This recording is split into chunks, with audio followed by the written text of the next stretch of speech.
Hi hello नमस्ते, मी मनीषा पुन्हा एकदा आपल्या नवीन ब्लॉगमध्ये तुम्हा सर्वांचं स्वागत करते. तर मी आज लसूण खुरपण्यासाठी घेतलं, म्हणजे खुरपती आहे. तर बघू शकता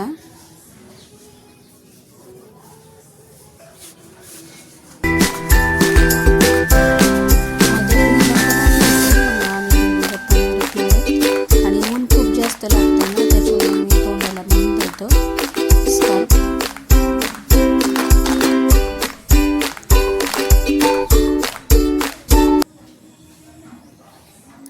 आणि मध्ये मध्ये उपटत पण होता लसूण.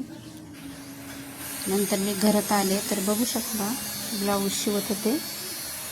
वेलवेटचा ब्लाऊज आहे हा, गिऱ्हाईकाचाच आहे.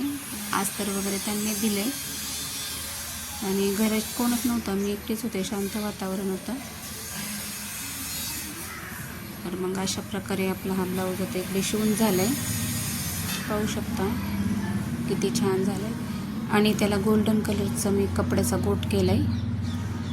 पायपिंग, कोणी पायपिंग म्हणतं, कोणी गोट म्हणतं. आमच्याकडे गोटच म्हणतात, शहरात पायपिंग म्हणतात. तर पाहू शकता. नंतर यांनी मला वांग्याची रोपं आणून दिली होती, अंकुरची. मी आणि प्रज्वलनी, आम्ही दोघांनी ते लावून घेतली. मग आणि घुशीने पण लय मोठं बिळ केलं होतं, बघू शकता. मी बुजवलं ते प्रज्वलनी. तर 5-7 रोपं आणली होती, मग ते लावून घेतली मेन प्रज्वलनी. आणि इकडं बघू शकता. तर हा माझा छोटासा ब्लॉग तुम्हाला कसा वाटला हे कमेंट करून नक्की सांगा. आवडल्यास लाईक करा, शेअर करा, सबस्क्राईब करा. तर परत भेटू अशाच एका नवीन व्हिडिओसोबत. तोपर्यंत सर्वांना बाय.